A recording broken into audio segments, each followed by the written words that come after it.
this way. I want to help explain the real reasons, what's behind the debt, the interest rate, the housing, the spending, and the social media machine that's making everyone feel poorer than they actually are. Because here's the truth, you're probably doing a lot better than you think. You're just comparing your reality to someone else's curated illusion. I'm going to show you the truth behind the magic. So with that said, let's get into it.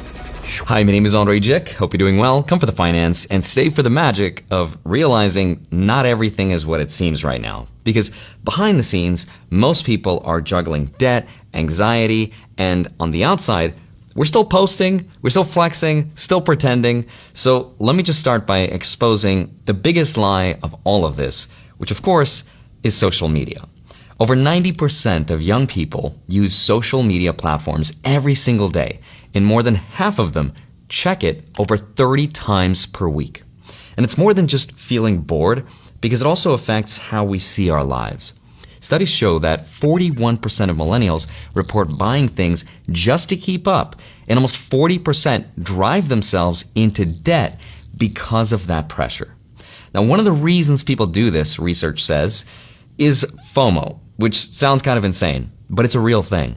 About 69% of millennials experience financial fear of missing out on a regular basis. But it's not just limited to millennials. Gen Z reports higher levels as well. Around 70% say that they feel financially left out just from what they see online. And this phenomenon actually has a name. It's called money dysmorphia. Roughly 43% of Gen Z and 41% of millennials say that their perception of their own financial health is distorted even when their numbers tell a completely different story.